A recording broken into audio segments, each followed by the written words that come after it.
인류의 역사에서 가장 거대한 전쟁을 꼽으라면 아무래도 1차와 2차 세계대전이 되겠습니다. 중세의 시점에서는 징기즈칸의 몽골 제국 건설이나 십자군 전쟁이 있겠죠. 이보다 더 이전이라면 개인적으로 꼽고 싶은 전쟁사는 카이사르의 갈리아 원정기입니다. 막대한 전성기 로마 공화정의 힘을 바탕으로 현재의 프랑스와 독일 지역 일부까지 점령하고 거대한 로마 제국이 출현하는 계기가 되었다고 볼 수 있죠. 앞으로 몇 편에 걸쳐 카이사르의 갈리아 원정 과정을 들여다보겠습니다.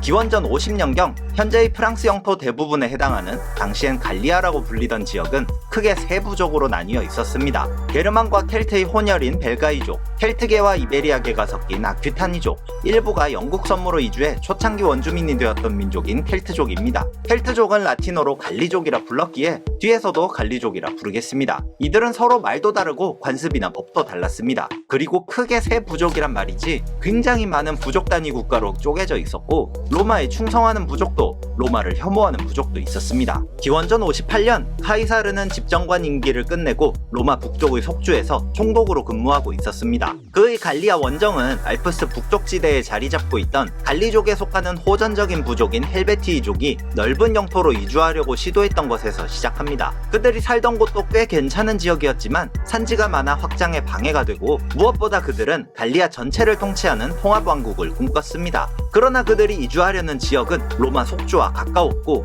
카이사르는 로마의 적대적인 부족을 국경 가까이에 둘 필요가 없었습니다. 따라서 부족의 이동을 최대한 막을 필요가 있었죠. 게다가 이들은 다른 부족의 영토를 지나가며 마을을 약탈했습니다. 이에 여러 부족이 카이사르에게 도움을 요청했고 카이사르는 아주 적절한 명분으로 헬베티이족을 벌하러 출정할 수 있었습니다. 여기서 약간의 설명을 덧붙이자면 카이사르는 로마 공화정 최고위직인 집정관까지 했었지만 그는 그것이 경력의 시작이라고 여겼을 뿐 그의 최종 목표가 아니었습니다. 아직은 로마의 손길이 닿지 않은 땅 갈리아를 어떻게든 정복해 위대한 정복자로 로마에 귀환하고 싶었죠. 군대와 함께 갈리아 땅에 들어갈 확실한 명분이 생긴 이상 그는 주저할 이유가 없었습니다.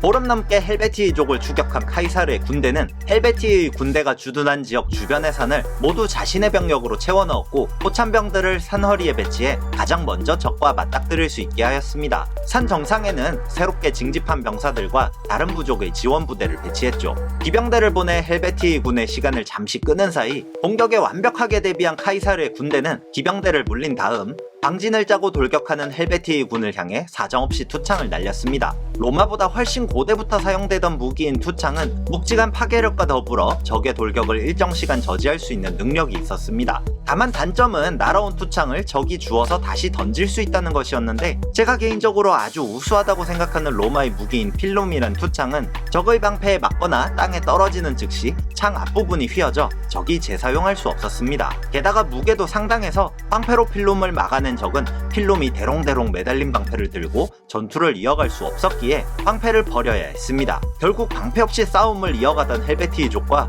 그들을 돕던 다른 부족의 군대는 서서히 물러가기 시작했고 마지막엔 짐수레로 방벽을 구축해 로마군에게 끝까지 대항했습니다. 방벽 뒤에 숨어 무기를 날리는 탓에 로마군도 고전했으나 한나절 내내 진행된 전투 이후 결국 카이사르는 그들의 진지를 점령했습니다. 카이사르는 도망간 헬베티이족을 완전히 섬멸하고자 그들이 도망간 쪽의 부족들에게 전령을 보내 헬베티이족을 도우면 적으로 취급하겠다고 경고했습니다. 결국 모든 물자가 떨어진 헬베티이족은 카이사르를 찾아와 항복을 선언했고 그는 전쟁으로 불탄 도시와 마을을 모두 재건하라고 명령했습니다.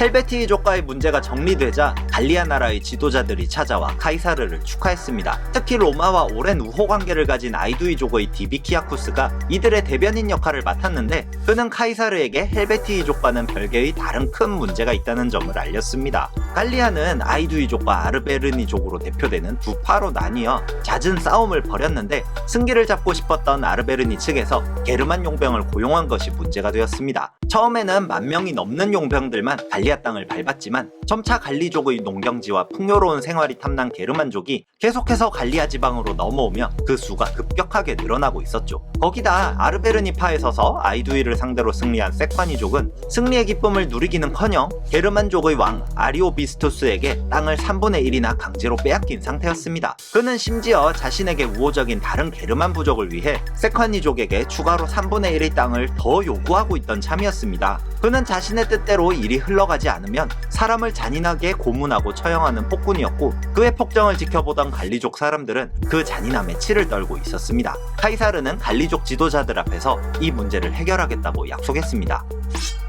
어렵게 아리오비스투스와의 회담 자리가 준비되자 카이사르는 그가 왜 갈리아에서 물러나야 하는지 설명했으나, 그는 정복자가 피정복자를 지배하는 것은 누구나 인정하는 전쟁의 관습이며 아이두이족이 전쟁에서 졌기에 자신에게 공물을 바치는 것이라 답했습니다. 아리오비스투스가 갈리아에서 물러날 생각이 없음을 확실히 하자 카이사르는 다시 한번 군대를 이끌고 그를 향해 진군했습니다. 전투는 이틀에 걸쳐 지속되었습니다. 첫째 날 아리오비스투스가 계속해서 소극적인 모습을 보이며 소규모 전투가 일어났고, 이튿날 전투 대형을 가다듬은 카이사르는 약해 보이는 게르만 군대 좌측 날개부터 먼저 공격을 감행했습니다. 반대로 말하면 게르만군의 우측 날개는 강했다는 뜻인데, 이 역시 로마군은 기병대를 이용해 보병을 지원하며 불리한 전세를 만회하게 했습니다. 게르만군은 전세가 불리해지자 약 7km 떨어진 강까지 달려갔는데, 대부분 병사는 이 과정에서 로마 기병대의 추격에 쓰러졌고 아리오비스투스를 포함한 소수만이 살아갔습니다. 기원전 58년 큰 두 번의 전투에서 모두 승리를 거둔 카이사르는 군대를 이끌고 월동진지로 돌아갔습니다. 그러나 카이사르가 해야 할 일은 이제 시작에 불과했습니다.